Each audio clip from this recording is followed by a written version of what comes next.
Olá, sejam todos muito bem-vindos. O programa Vidas em Direto está no ar mais uma edição. Eu sou o Duda Zalete, que durante cerca de uma hora, estarei convosco, levando uma história de vida, de superação, de muito trabalho, batalha e acima de tudo. Ela é simplesmente uma mulher que teve a oportunidade de formar-se, mas infelizmente a sua formação não lhe trouxe os resultados desejados em termos de mercado.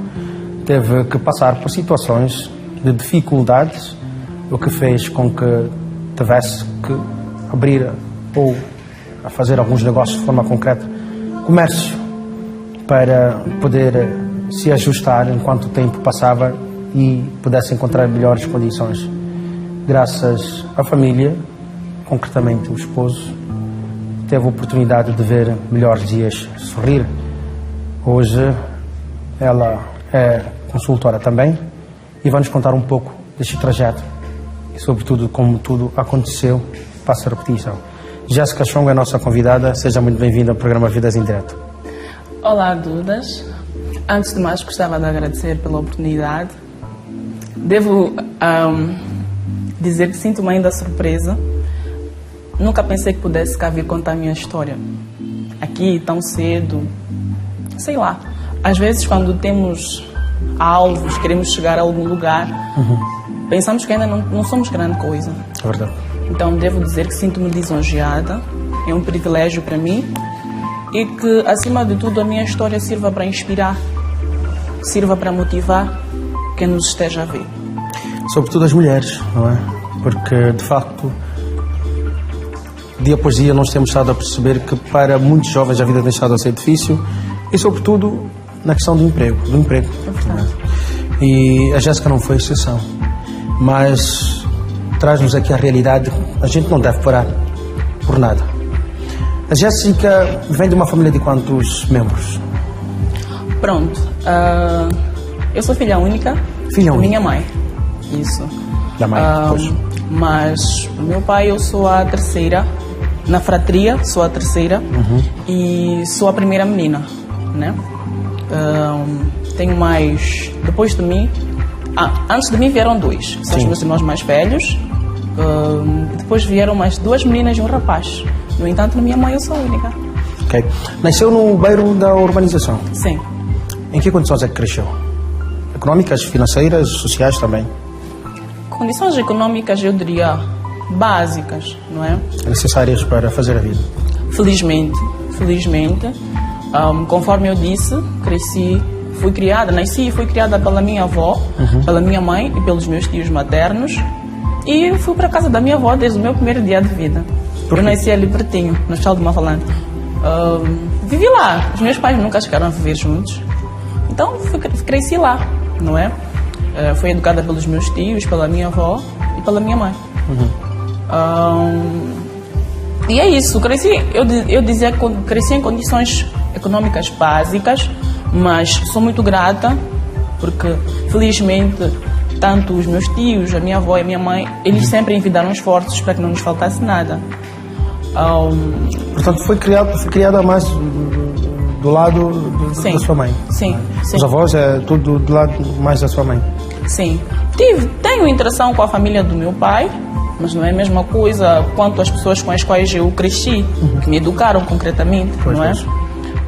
O meu pai sempre tentou manter-se presente, mas é diferente, Dudas. Quando se vive à distância é diferente. É verdade. Quem me transmitiu aqueles valores básicos e cultura e tudo aquilo foram os meus familiares maternos. Tanto é que a minha mãe é de Inhambane, a minha avó é de Inhambane e eu falo Bitonga. E já foi para Inhambane? Não, ainda tenho essa dívida de lá ir, mas aprendi a falar, falo fluentemente. Por causa do convívio? Desta criação, exatamente. Desta criação. Dizia que cresci em condições económicas básicas, nunca tivemos uma vida luxuosa, aquela coisa, mas eu tomo a minha avó como inspiração. A minha avó é uma mãe de 9 filhos, que perdeu o marido aos 41, 42 anos. Okay. A minha tia mais nova, que hoje tem 34 anos, 35, quando meu avô perdeu a vida, ela era um bebê de colo. Okay. E a minha mãe é a mais velha. Minha mãe acho que tinha 24 ou 25 anos, se não estou em erro. Então, quando eu nasci já havia este espírito de batalha, porque a minha avó foi aquela viúva que perdeu o marido e, como sabemos, antigamente as mulheres, muitas delas não trabalhavam, dependiam dos maridos. E ela teve que sair e batalhar, porque o meu avô, conta a história que o meu avô conseguia manter os filhos, ele era pescador, era pedreiro, era assimilado. Mas quando ele morreu, a minha avó teve que arregaçar as mangas para criar os filhos.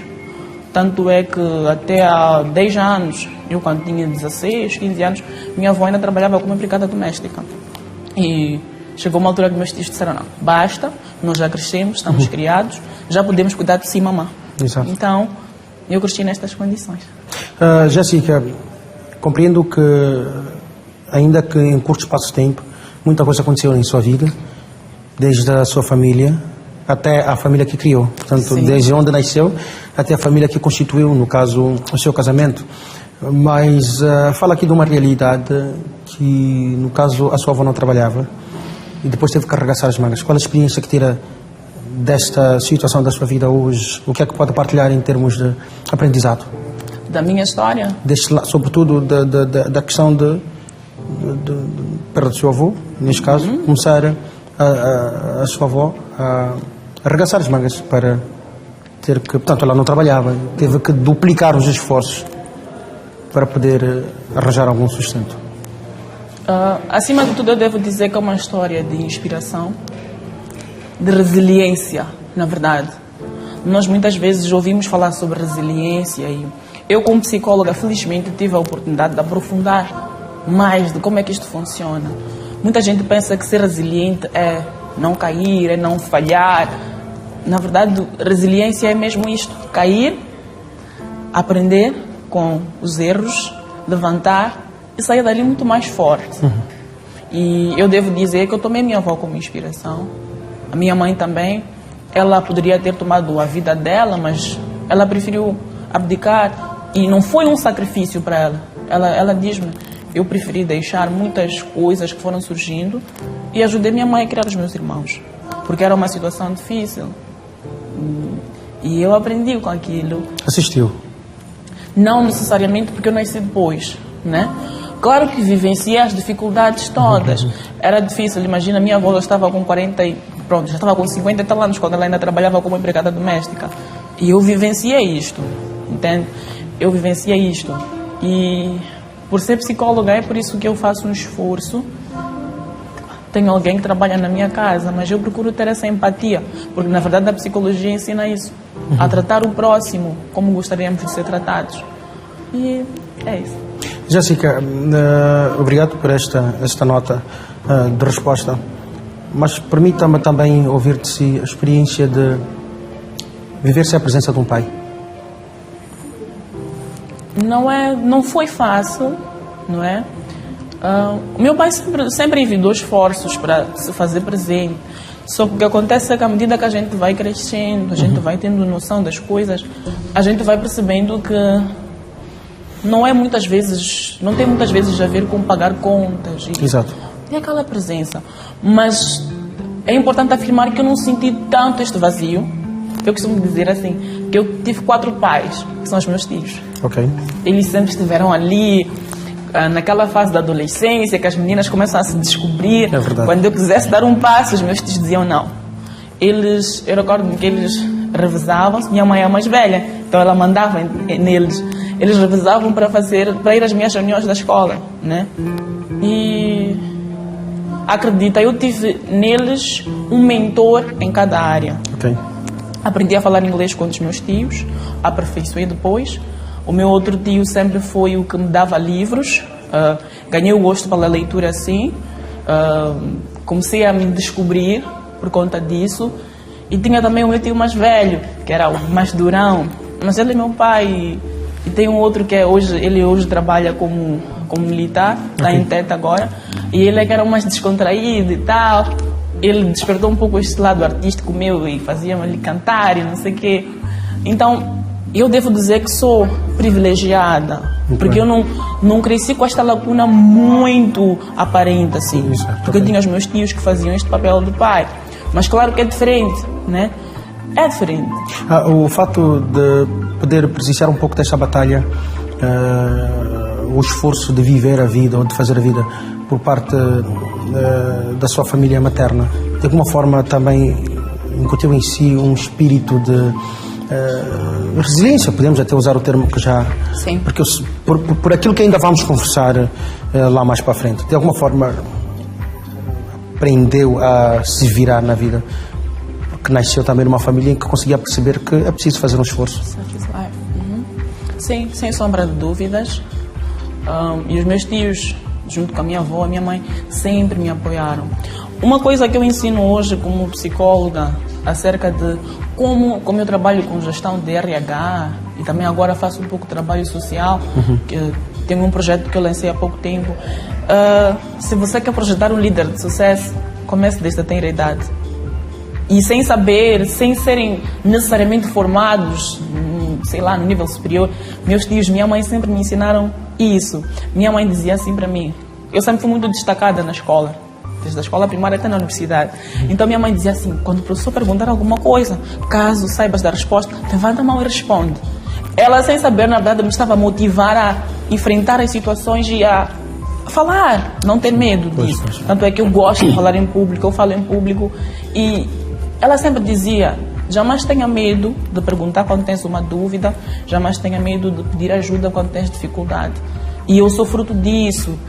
Vejo muitas meninas que têm gravidezes precoces, vejo muitas meninas que se envolvem em vidas não muito boas, mas isto é por conta, às vezes, desta ausência, não a ausência física, mas a ausência social, aquela escuta ativa que os pais, principalmente a mãe, deve fazer quando se trata de uma menina.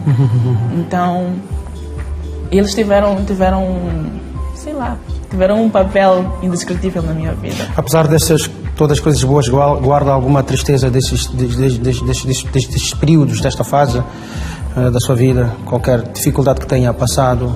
Na casa da minha avó? Exato. Não. Porque só saiu de lá quando se casou, não é? Em 2018. Não. Pelo contrário, a minha avó era muito exigente. Ela vive, felizmente. Ela é muito exigente com higiene, como cuidar da casa. Nós, as meninas, a minha avó é muito exigente com as unhas. Ela dizia, aqui na minha casa eu não quero unhas longas para cozinhar. Ela dizia, na minha casa não se cozinha sem lenço. Então, quando eu casei e fui para minha casa, fui perceber que eu tinha que cuidar da casa, lavar a casa de banho. Por mais que tenhas alguém a trabalhar na tua casa, minha mãe sempre dizia assim, por mais que tenhas alguém a trabalhar na tua casa, tu, como dona da casa, tens que ser capaz de fazer tudo. Mais uma lição de liderança. Em RH, gestão de RH diz isto. Se queres ser um líder de sucesso, tens que ser capaz de fazer o que os teus liderados fazem. Exato. E se tu mandas, tens que saber fazer aquilo. Não só para mostrar que sabes fazer, mas para também sentires quão difícil é, às vezes, estar naquele lugar. É verdade. Assim tu consegues ter um pouco mais de cautela quando fores repreender e quando algo... Uma opinião mais concreta daquilo que... Exatamente. Pois. Psicologia por quê? Psicologia, porque eu sempre gostei de biologia. Quando eu cheguei à 10ª classe, que era a classe, não sei, mas acho que ainda é a classe que se escolhe, 11ª que se escolhe a secção. Exato. Então eu disse, o que eu vou fazer? Eu fiz, quero biologia na minha vida para sempre. Medicina é muito pesado. Nutrição talvez, mas depois fui saber que nutrição também tinha que lidar um pouco com esse lado patológico, mas no que diz respeito ao fisiológico. Eu não suporto muito ver sangue. Agora que até sou mais crescida, sou mãe, desenvolvi um pouco isto. Então, 11 meses, não é? Sim, a minha bebê tem 11 meses. Muito bem. Então, eu disse, ok, vou fazer psicologia, porque também gosto muito de português, gosto muito de escrever, gosto muito de literatura e ler. Então, eu disse, ok, vou fazer psicologia, encaixa perfeitamente. E fiz. Eu depois vou querer perceber algumas outras coisas relacionadas a este curso, porque compreendo que foi um suporte muito grande para si. E continua a ser, e compreendo também que ajuda muita gente neste sentido.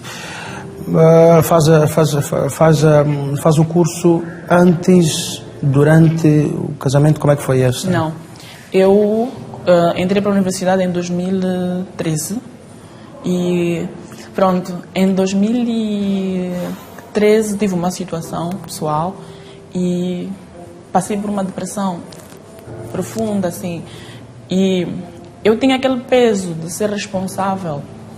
Carregava as costas, ser a única forma de fazer minha mãe triunfar.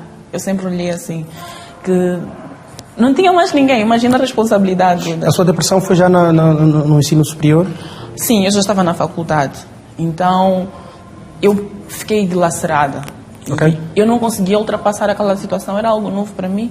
E eu decidi sair de casa. Recordo-me, fui para a casa de uma tia, que é cristã, e ela percebeu que eu estava diferente.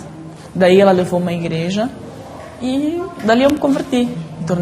Já era católica, mas a minha tia era evangélica, me levou para uma igreja evangélica, converti-me ali em 2014. Ainda não havia casado? Não, eu conheci o meu marido na igreja. Portanto, a igreja que foi a sua cura, na essência? Devo dizer que sim.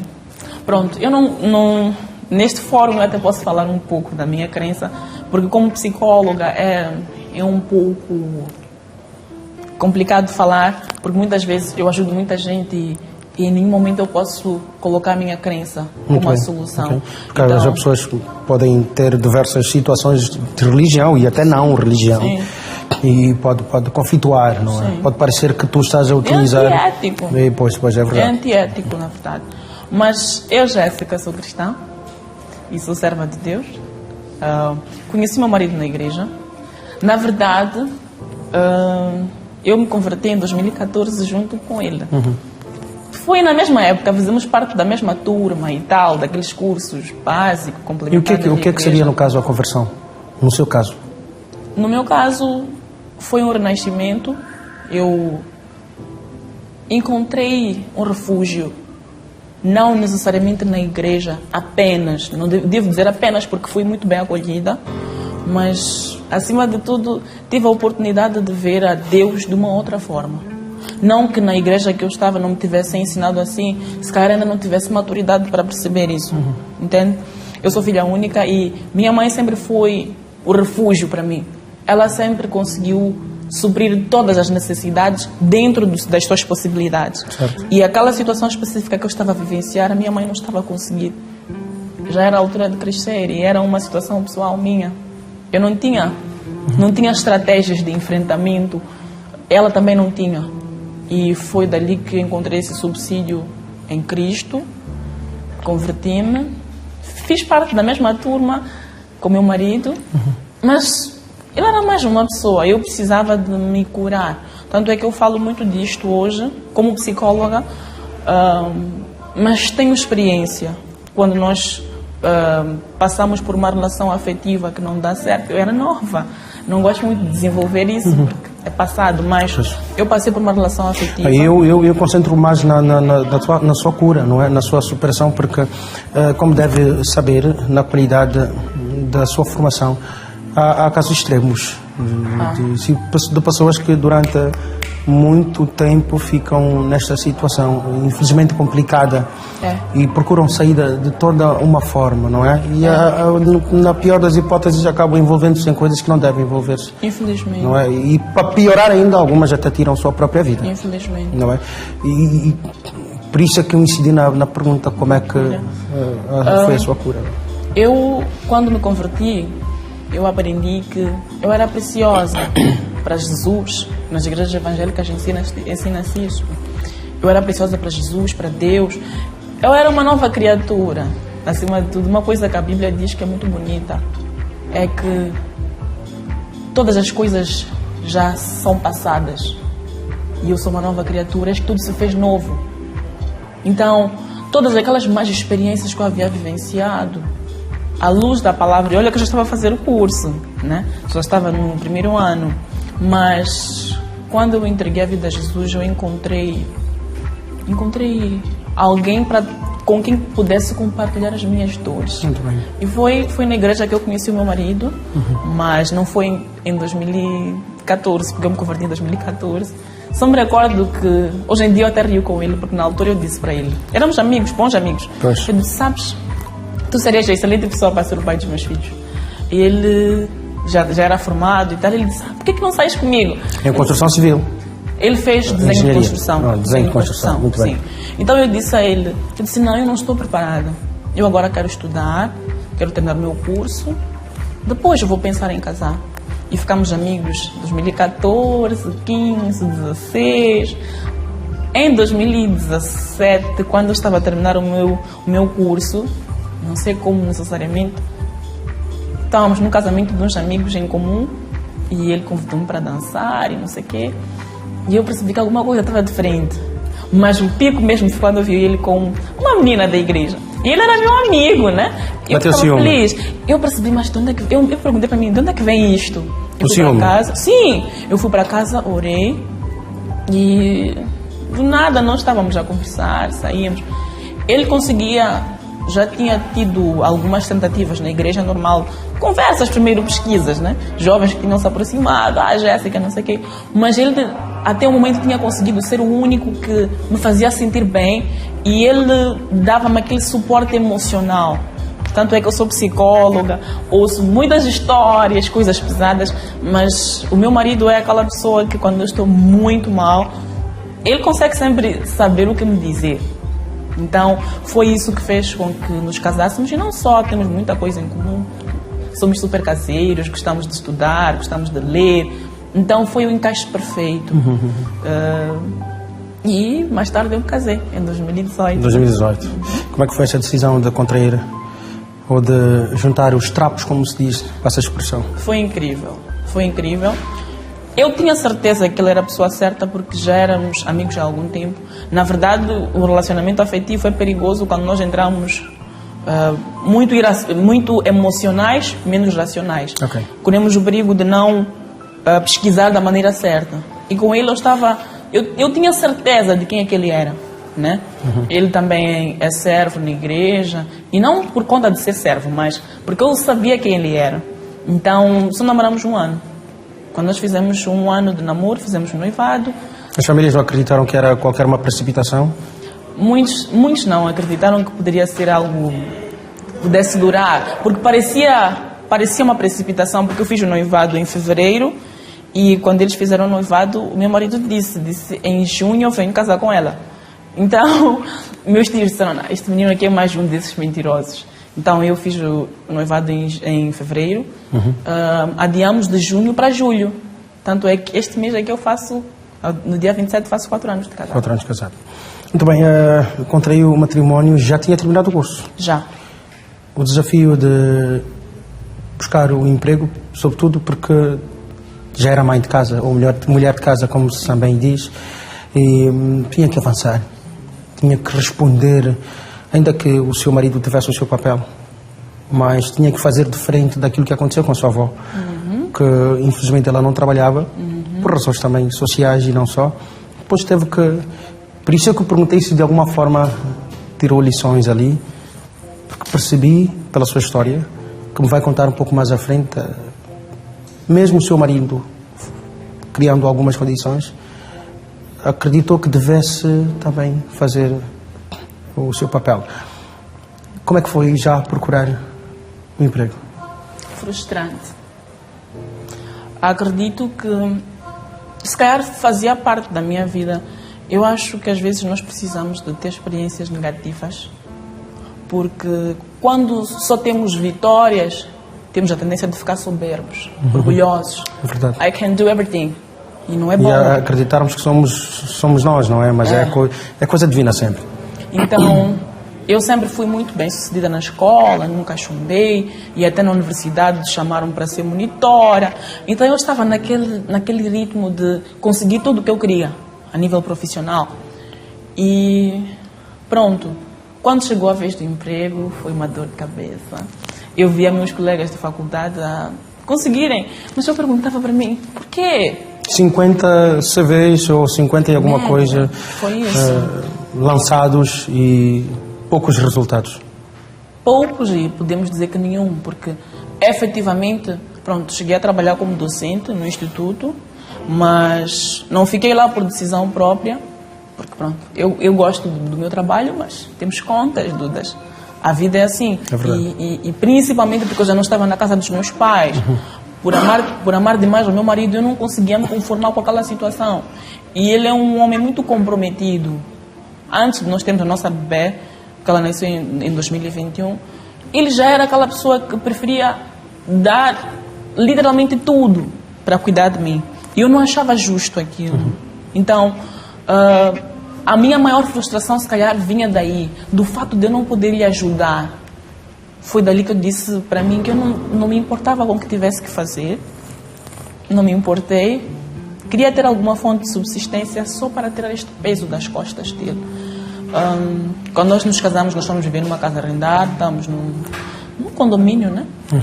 E ele conseguia suprir as necessidades muito acima do básico. Ele conseguia fazer algo que muitos homens, se calhar, não pudessem. Ele poderia dizer, olha, eu estou a dar condições relativamente melhores que tinhas em casa da tua avó, mas eu não me importava com aquilo. Nós estávamos a arrendar, ele pagou. Quando nós estávamos para nos casar, ele disse, vai procurar uma casa com dignidade. Não é para procurar uma casa que não seja apresentável, porque a tua família vem ver onde é que tu estás a viver. E eu é que estou a te levar para lá. Bem, eles têm que saber que estás num sítio contigo. Ele que era o responsável de qualquer coisa. Sim. Então, foi frustrante procurar emprego. Hoje, posso dizer diferente. Mas antes de hoje, eu vou querer perceber logo a seguir o intervalo quais foram as tuas estratégias para continuar, mesmo sem ter um emprego de forma concreta. Vamos a um brevíssimo intervalo, Jéssica, e regressamos já já. O nosso telespectador, por favor, não saia deste lado, nós já regressamos. Até já.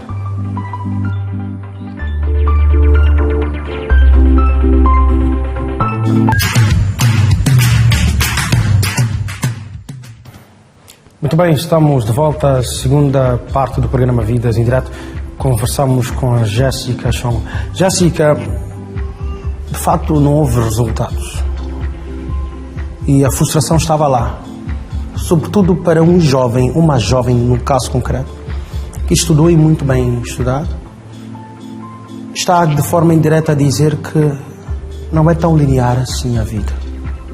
E nós temos que estar preparados para tudo aquilo que nos pode acontecer lá para a frente.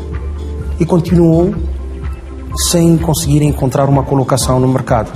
Qual foi a sua estratégia para diminuir a frustração e encontrar algum dinheiro para levar para casa? Antes de mais, devo dizer que nessa fase foi preponderante o apoio que meu marido deu, não só financeiro, não só apoio material, mas ele sempre dizia para mim, eu acredito em ti, tu tens capacidades. E apesar de ser psicóloga, de ser cristã e ter tudo aquilo que a minha volta poderia dizer que eu valia alguma coisa, eu já não me via assim. Eu estava completamente frustrada e me sentia mal, né? Algum momento fracassado? Muito. Comecei a duvidar das minhas capacidades. Esqueci quem eu era, literalmente. Esqueci. E foi nessa altura que, depois de ter ficado muito tempo, às vezes eu mandava CVs para certas empresas, eles anunciavam os vagas, nem sequer davam feedback. Eu já fui fazer uma entrevista numa empresa que mais tarde voltou a me procurar e eles não deram feedback. E esse é uma situação que é difícil. Por ser psicóloga, por ter passado por isso, devo dizer que eu vejo e ouço muitas reclamações de pessoas que dizem, olha, para mim não importa dizer que eu não fui admitido. Importa só dar uma resposta. Porque as pessoas não sabem o quão difícil é ficar nessa espera. Expectativa e... As pessoas não querer sabem. sair de um sufoco. Literalmente. E olha que dúvidas, a questão de admitir para uma vaga de emprego, conseguir uma vaga de emprego, não tem a ver unicamente com a questão financeira. O ser humano não vive em partes. Eu sou a Jéssica, psicóloga, mãe, pronto, tenho vários papéis, mas no fim do dia eu sou a Jéssica. Quando eu não consigo admitir para uma vaga uma vaga de emprego, eu vou ficar a pensar que eu é que não valho nada. Aquele sentimento de frustração não vai se cingir apenas à área profissional. Tanto é que a psicologia das organizações trabalha muito isto. Psicologia das organizações. Sim, que olha, se eu tenho um problema pessoal, um problema na minha vida pessoal, se eu chego no local de trabalho, muito provavelmente eu não consiga separar as coisas. Eu estarei ali fisicamente. Mas psicologicamente não? Não. E eu nem vou produzir. Entende? Então, foi uma situação complicada, mas a estratégia que eu adotei foi de, enquanto esperas, não pare. Não para. Eu dizia isso para mim. Enquanto eu espero por alguma coisa que eu acho que mereça, porque eu não posso dizer que me dignifique, porque aquelas pessoas que trabalham no mercado são pessoas incríveis. Portanto, a Jéssica, de forma concreta, é que pensou sozinha em fazer um negócio de sapatos, compra e venda, ou apareceu uma sugestão de qualquer uma pessoa? Não, eu pensei. E de onde é que veio essa ideia? Eu cresci no mercado, cresci na urbanização, Próximo. perto da Praça dos Heróis, Exatamente. perto do mercado Adelina. Exato. Já tinha tentado fazer antes, ainda em casa da minha mãe. Em casa da minha mãe eu vendia artigos, perfumes, batons, não sei o quê. Já tinha essa experiência. Tentei vender sapatos, eu fui com uns 500 meticais, fui comprar uns 3 pares ali perto, tentei revender e houve pessoas que nunca mais me pagaram, fizeram-se de esquecidas. Eu até encontrava as pessoas com o sapato que levaram comigo.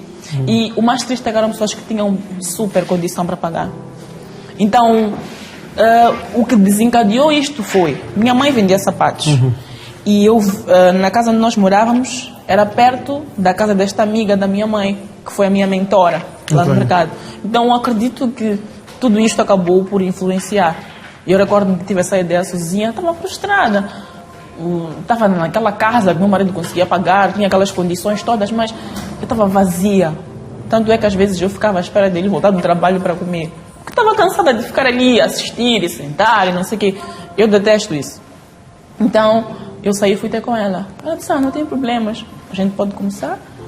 E comecei no mercado, quando tu vais e fazes as vendas, principalmente no sapato.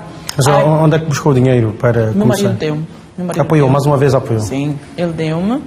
Ele chegou e eu pedi, ele, tudo bem, deu-me.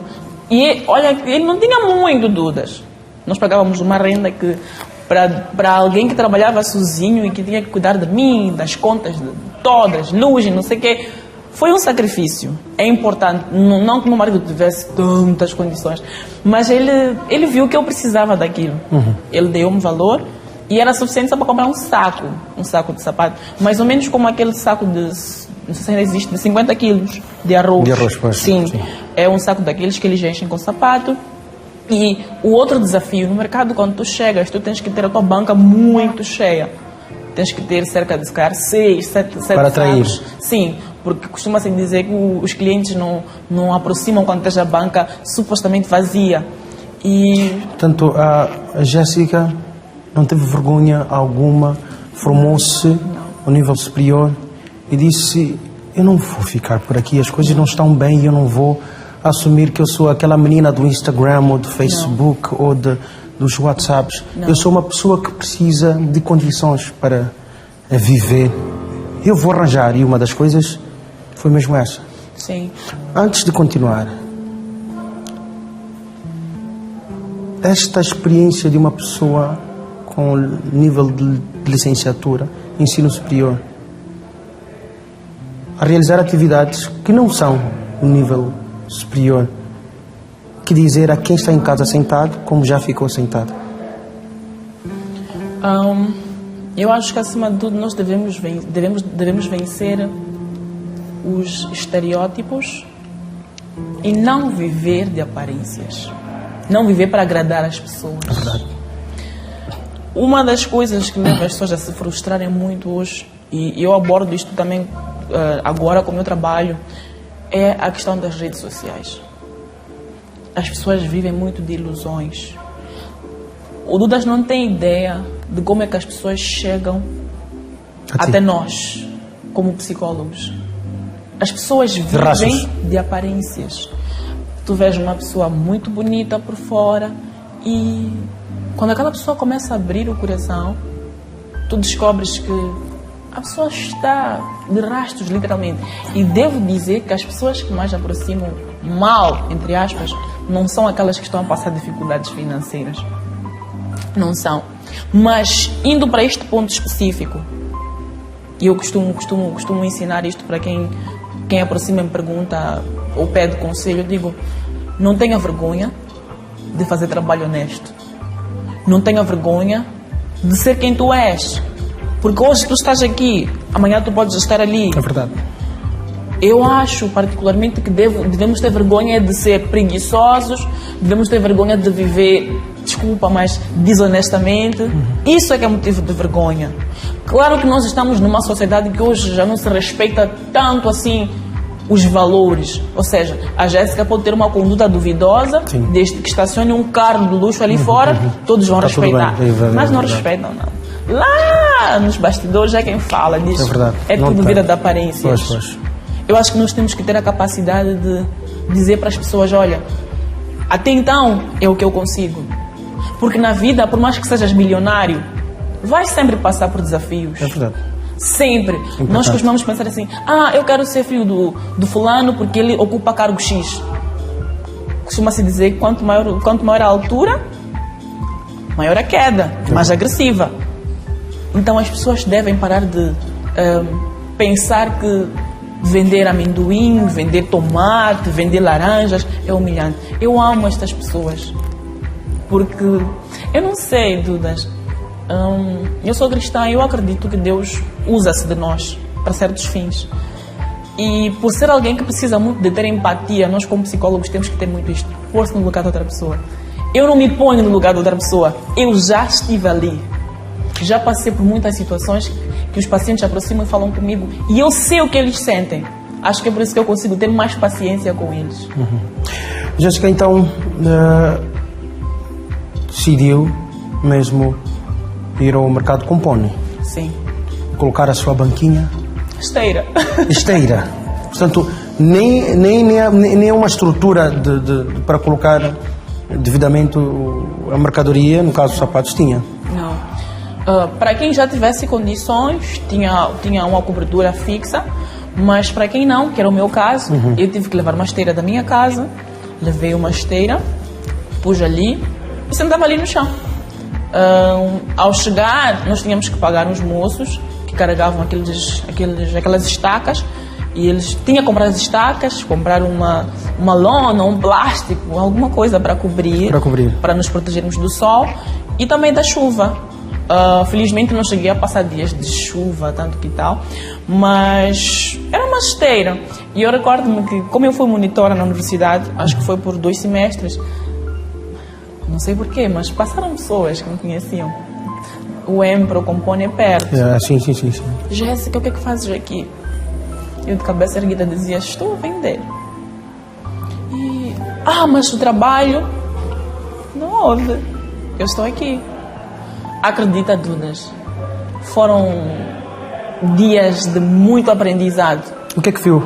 O que é que aprendeu naquele lugar? De muita batalha. Técnicas de negociação, na Sério? prática. Eu estudei negociação e gestão de conflitos na universidade. Exato. Pois. Mas eu ali aprendi na prática. Como é que funciona? Em negociação existe aquilo que se chama de concessões. Um exemplo. Eu posso dizer assim, Dudas, eu tenho aqui este vaso e eu sei que comprei o vaso a 200 meticais. Mas o Dudas já aparece e eu quero um lucro, obviamente, né? Evidentemente. Posso definir que quero um lucro de 50 meticais. Mas, como é um mercado informal, entre aspas, os preços não são fixados. Exato, é determinado pelo mercado. Portanto, Exatamente. Então, o Dudas vai chegar e pergunta a Jéssica, quanto é que é o vaso? E eu vou dizer 300 meticais. Eu sei de antemão que o Dudas vai querer pedir desconto. Então, o Dudas diz, Jéssica, eu não tenho 300. Podes fazer uma 280? Eu digo, não, 280 não. Não, Jéssica, por favor. Ok, eu digo, tá bem. Finge o que você diz. Eu digo, ok, 270 está. Tu pagas 270. Pensas que eu fiz um desconto para ti, mas eu queria 250. Eu não tive mais. Fiquei com 270. E isso são as concessões. Quando tu vais pedindo para baixar, vai descontando. São estas concessões. Foi isso que eu aprendi. Aprendi também a confiar no meu produto. Incrivelmente, eu tinha uma banca pequena. Acho que eu era a única que tinha aquela banca assim, com uma esteira. Tinha poucos sapatos porque eu não conseguia estar sempre a repor. Tu não vais conseguir completar o valor. Não vais conseguir completar o valor do fardo, transporte. E olha que eu não comia no mercado. Eu levava marmita de casa, levava minha lancheira e colocava garrafas com água congelada para a comida não apodrecer e metia ali. Quando chegasse a hora de comer eu tirava. Não tinha como, não tinha micro-ondas ali, não tinha nada. Era comer a comida assim? Assim. Então, para não apodrecer, eu metia garrafas com água congelada e quando chegasse a altura, tirava da minha lancheira, deixava assim a temperatura ambiente e comia. E também tinha a questão do valor do bilhete, que nós tínhamos que pagar do Conselho Municipal. Pois. Não compensava, não conseguia, e diziam assim, tens que encher sempre a banca, tens que encher. Mas onde encontrar dinheiro? Porque o objetivo daquele trabalho era mesmo de obter lucro. Exato. Eu recordo que meu marido disse, Jéssica, parece que tu não estás a conseguir ter resultados. Eu dizia, não, mas eu vou. Apareciam pessoas da Suazilândia, que às vezes trocam, ao invés de comprar apenas sapato, tem esse sistema aqui nos mercados, que é de trocar sapato por óleo, sapato por ovos, aquele proletariado dos tempos, né? Mas tinha que ser, aquela minha tia dizia assim, filha, tens que trocar com essas senhoras da Suaz, com aqueles sapatos que tu vês que haverá pouca gente para pagar, tem dinheiro. Exato. Né? Então, eu já ficava feliz quando eu chegasse em casa, eu conseguia mostrar ao meu marido que eu tinha um óleo, um açúcar. Claro que ele conseguia comprar aquilo, mas eu tinha aquela autossatisfação, né? E foi uma experiência muito boa. Durante quanto tempo foi? Infelizmente durou pouco tempo, acho que 1 mês e meio ou 2, porque depois veio a questão da pandemia. Da pandemia. Fechou tudo. Fechou. Mas antes da pandemia, o que é que viu em termos de vida de outras pessoas, a realidade, a conversa aqui, a conversa ali? Porque no final das contas no mercado todo mundo conversa, no negócio todo mundo conversa, a dificuldade que outras famílias, mulheres sobretudo, que assistiam na vida e, sabes, entre dificuldades se conversa, não é? E vai se fortificando ali e vai-se crescendo com aquela ajuda que o outro dá, aquele apoio. Continua a força, é isso. Não. E também é aquela rivalidade, não é? Que está aí do lado. Mas então, diz-me, o que é que viu para além de viver? Eu vivi o Moçambique Real, Dudas. Eu estou com o meu empreendimento agora e eu gosto muito da maneira de pensar do Jack Ma, que é o fundador do Alibaba. Exato. Ele diz assim, eu não procuro apenas pessoas formadas a nível acadêmico. Eu aprendi a vida ali. Eu percebi que as pessoas vivem em desafios constantes. É por isso que eu lhe digo que vi situações de resiliência concretas.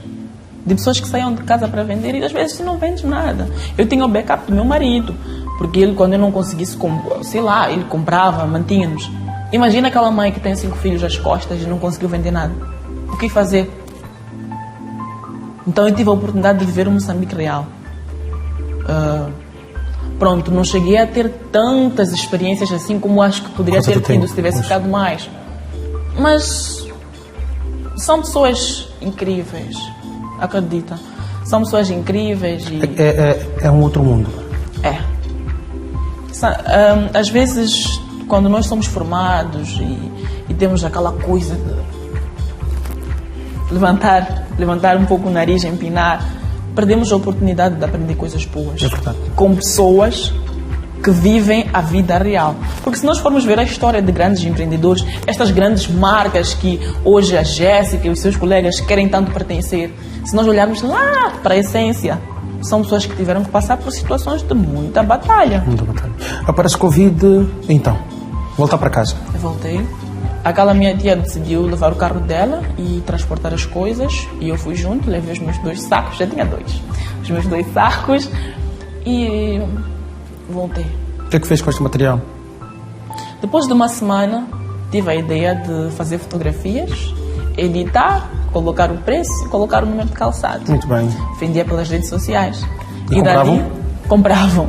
E dali começou a questão daquela outra relação que tive que desenvolver com as pessoas. Sim. Eu tinha que carregar os sapatos no chapa e não sei o quê e fazer as entregas. Eu recordo que às vezes eu tinha que fazer entregas à noite porque os clientes voltavam para as casas deles à noite. Eu tinha que enfrentar o caminho sozinha à noite. E às vezes eu ia entregar e no dia seguinte a pessoa me ligava, Jéssica, o sapato está com defeito. Porque os sapatos que vêm de fábrica... Exato, vem como vem. Vêm com defeito. Então dizia, pá, tens que vir para trocar. Eu dizia, tudo bem. E outra coisa que aprendi é a lidar com os clientes. Muita gente perde clientes. Em administração de empresas, que também foi um curso que eu tive na universidade, ensina-se uma coisa. Os clientes comunicam entre si. Eu posso vender um produto para o Dudas. Eu não preciso de fazer publicidade, às vezes. Claro que é importante. mas quem melhor faz a publicidade do nosso serviço ou do nosso produto é o cliente. Boa ou má publicidade, né? Então, ali eu aprendi que tratando bem um cliente, ele ia recomendar a outra pessoa. E foi assim que aconteceu. E ainda é dominante o sistema de cliente para cliente, ou boca a boca, como se diz, o sistema de distribuição do nosso produto, ou fazer chegar. E é por isso que não podemos nos dar o luxo de acreditar que já estamos no auge, enquanto o sistema de mercado ainda, infelizmente, é. Portanto, mais uma vez, a vida não parou. Não. Agora, já não num espaço físico, mas virtual. Sim. E fazendo as entregas. Sim. Mas com o coração a dizer, eu não quero terminar aqui. Acredito, nesse momento eu já estava conformada, entre aspas, né? É por isso que eu, quando olho para trás, às vezes eu digo ao meu marido, a forma como as coisas aconteceram comigo foi muito natural. Eu nunca fiz nada com o intuito de, vamos lá, de tudo o que aconteceu na minha vida profissional nos últimos tempos, de dizer, olha, estou a fazer assim, assim para chegar ali, dessa forma tão premeditada, diria um pouquinho maquiavélica até. Claro que eu queria ter reconhecimento, visibilidade, mas o objetivo principal era exercer o que eu gosto. Então, dali, depois que comecei a vender os sapatos em casa, mas ainda estávamos na casa arrendada, um mês depois, a empresa do meu marido fechou. Show, exato. Então, Outro problema. Nós, unidos como sempre, eu disse a ele... Desistir nunca. Never. Eu disse, vamos ver uma forma. Queríamos, aliás, nós nos mudamos um mês antes da empresa fechar. Da tua falência. Sim. Então, já havia aqueles rumores, foi antes mesmo de se declarar. E eu disse a ele, era mais sensato, porque senão nós poderíamos ficar com dívidas. E o pai do meu marido vive na África do Sul há 20 e tal anos, 30 anos, 25, sei lá. E ele tinha uma casa, né? E a casa estava lá. Só que eu e meu marido não quisemos ficar lá por várias questões e por querer crescer, né? Desafiar a vida. Sim. E acabamos voltando para lá. Mais uma situação de... Imagina, meu marido vivia ali, sozinho. Ele casou-se, nós fomos morar. Mais uma vez tive que aprender a não ficar preocupada com o que os outros iam dizer. Uhum. Porque eu poderia ter dito, não, eu, para sair daquela casa para outra, é um downgrade. É como se fosse um retrocesso. Mas eu disse, eu não me importo. Eu vivia em condições relativamente melhores, aquela coisa, ele pagava uma casa boa. Mas eu disse a ele, não importa, vamos embora. E fomos. Começamos, foi difícil. Estava habituado a um outro estilo de vida. Ele conseguia pagar um outro estilo de vida. E foi no auge já da pandemia, em junho, penso que foi em junho. Eu olhei para os meus sapatos e tinha, os fardos vêm sortidos, né? Tu não sabes o que é que vem de criança, não sei o quê. E tinha umas pantufas. Foi numa época que meu marido não conseguia fazer quase que nenhum dinheiro. Porque as pessoas pararam com as obras, a empresa fechou. Sim. Ninguém tinha dinheiro para portanto, quanto mais pudesse cortar... Ninguém. Até que as minhas ideias acontecem assim. Tipo, ok. De repente, num dia, de noite, eu olhei e daqueles fardos que eu tinha comprado, eu conseguia acumular um monte de pantufas. E era o auge do inverno, estamos em junho. Tive a ideia de colocar aquelas pantufas de molho, coloquei ali com detergente e dia seguinte eu lavei aquele monte de pantufas e passei um maciador. Ficaram cheirosinhas, sequinhas, comecei a fotografar de novo. Consegui vender. E através de alguém que eu vendi, várias pessoas foram sendo recomendadas. Com quem compraste a pantufa? Com uma menina assim, assim. Ligavam, tudo era lâmpago, vem. Eu carregava os meus plásticos e eu lembro que eu tinha os paper bags, porque eu ia à Suazilândia. Eu e meu marido fazíamos voluntariado na Suazilândia, da igreja. Casamos e ele já era pastor na Suazilândia, voluntário, né? Durante a semana ele fazia trabalho normal, o trabalho dele, e durante o fim de semana nós fazíamos aquele trabalho de voluntariado. Sim.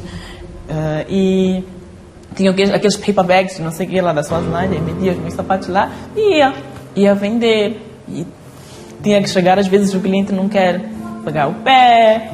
Por causa da Covid. Não, capricho. Os clientes gostam de ser paparicados. Então eu tinha que pegar, pôr os sapatinhos, experimentar, não sei o quê. Tanto é que muita gente, quando de alguma forma soubesse que eu era licenciada, as pessoas ficavam surpresas. Mas por quê? dizia, eu não me importo. Dudas, não é a humilhação que outra pessoa te faz passar. Deva dizer que não é humilhante fazer aquele trabalho ou experimentar o sapato, não. Mas eu penso que não é o que alguém me pode dizer a mim que vai definir quem eu sou. É verdade. Eu não acredito nisso. Quando é que as coisas começaram a ficar melhor? Começou a respirar no sentido de aprendi, porque foi uma fase da vida. Porque até poderia continuar a fazer por resto da vida, mas quando a gente está numa nova fase, é tudo tão difícil. A transformação para a compreensão que isto aqui, todo ser humano tem dificuldades de adaptar-se a uma nova realidade, um novo estilo de vida e não sei o que mais. Quando é que as coisas começaram a ficar melhor? Não em termos financeiros, mas a vida ficar melhor. Tu olhas para a vida, ficares mais tranquila e saber que, olha, acontece o que acontecer, eu vou batalhar. Depois, acho que de 4 ou 6 meses, de 6 meses que nós já estávamos ali estabilizados, entre aspas. Primeiro, porque já não tínhamos aquele stress de pagar ainda, nunca foi fácil. Mas depois desses 6 meses, eu estava um pouco mais calma, e sem aquela pressão toda e não sei o quê. E o meu esposo também já conseguia ter um e outro trabalho, as coisas estavam a começar a voltar ao normal. Pronto, não chegaram a ser como eram antes, mas já estavam a melhorar, né? Foi ali que eu consegui relaxar um pouquinho e voltei a comprar os fardos, estando já na nossa nova casa, comprei os fardos e vendia com uma carinha de mão. Saía à rua com os sapatos e tal, não sei o quê, você não queres comprar um sapato? E as pessoas compravam. E eu pedia, dá-me teu número, então, quando eu tiver o sapato novo. Exatamente. A pessoa dizia, não tens meu número. Eu dizia, não, dá-me teu número de telefone. Calças quanto? Tinha um caderno ali, eu colocava o nome do cliente, colocava o número, colocava onde a pessoa vive e colocava o tipo de sapato que a pessoa queria. Porque como no fardo nunca sabes o que vem, então quando tivesse eu ligava, mandava foto para conquistar o cliente. Uhum. E dali foi. E depois, lá mais para frente, eu recebi uma chamada, né? De uma ex-colega minha de faculdade. Ela ligou, Jéssica, eu estou numa empresa a trabalhar, eu preciso de ajuda, tu sempre foste muito dedicada na faculdade, eu sei que saberias como me ajudar a resolver esse problema. E meu marido estava ali, porque quando recebesse qualquer chamada eu ficava ansiosa, será que é alguma coisa de emprego? Uhum. E ela disse, não é para trabalhar já aqui, eu só quero que me ajudes porque estou a passar dificuldades, não sei o que fazer. Quero uma consultoria. Exato. Eu disse ao meu marido, estás a ver isto? Eu fiquei ferida no momento, porque eu disse, ela está a trabalhar, está a ligar, é uma situação um pouco chata, estava numa expectativa. Eu disse, não, eu posso vir para aí para te ajudar. Ela disse, não, Jéssica, né? E daí meu marido disse, Jéssica, por que não crias uma coisa Consulta, pois. Eu disse, assim, vieram aquelas crenças limitadoras e algumas crenças que eu fui desenvolvendo ao longo daquelas dificuldades. E dali eu criei, ele como fez desenho de construção e também teve design, fez uma coisa rápida ali, Jéssica Chongo, psicóloga. Naquela noite mesmo eu partilhei com meus amigos, meus colegas, conhecidos e não sei o quê. E depois, nos 10 minutos, o status deles das redes sociais estava todo recheado daquele meu logo e Jéssica Chongo e não sei o quê. E depois de um tempo, eu recebi uma chamada de uma moça que trabalhava num canal televisivo, numa emissora, a convidar-me para ir falar numa entrevista, fazer uma entrevista. Disse esta agora. E eu fui, respirei fundo e falei. E dali eles gostaram e já chegou um nível de um novo negócio já que era a mesma consultoria. Sim. Então eu tive essa ideia e é até hoje. Até hoje. Mas pronto, parei quando fiquei grávida. Tive uma gravidez super difícil, mas um momento super foi. Eu acho que a questão da falência, não sei o que, não foi tão difícil. Foram 9 meses, quer dizer, foram 12 meses muito intensos, muito difíceis. Quem é que esteve ao teu lado para apoiar? Minha mãe e meu marido. Hoje, com essa experiência toda, o que é que gostaria, mesmo a terminar, de deixar ficar como mensagem daquilo que, de forma tão dura, aprendeu? Eu nunca desisti da vida. Nunca. Mas eu tenho que ressaltar que não foi só minha mãe e meu marido. Eles estiveram ali, sim, mas algumas pessoas da igreja que eu levo no coração, que me amaram incondicionalmente, amo de paixão, essas pessoas são. Então, eu devo dizer que na vida nós nunca devemos desistir. Nunca. Os desafios sempre vêm. Quanto mais nós crescemos, quanto mais alcançamos determinados objetivos, eles vêm. Pois. E É preciso estar. temos que estar também preparado. rodeados das pessoas certas. Jéssica, o meu muito obrigado por tamanhas palavras e, de fato, pode acreditar que logo de seguida vão procurar estar ao lado, ou ouvir, aliás, para além da formação, mas querer aprender um pouco com uma mulher que não teve vergonha de viver. Não teve vergonha de viver, repito, e enfrentou de todas as formas possíveis e ainda tem ferramentas para ajudar as pessoas. Aliás, muita gente está desempregada e isso psicologicamente, socialmente afeta. As pessoas isolam-se, têm vontade de tudo aquilo que já sabe pela experiência. Então pode acreditar que a consultoria talvez agora vai crescer um pouco mais e fazemos votos que os outros também aprendam que conhecimento é para ser aplicado, não é para ser exibido. E no caso foi aplicado. Obrigado uma vez mais pela conversa e muita força nessa caminhada. Obrigada. Obrigado a si também, telespectadores. Esperamos que tenham compreendido esta tamanha superação, porque de fato é preciso superar os obstáculos. Cair é do homem, levantar é de Deus. Até amanhã.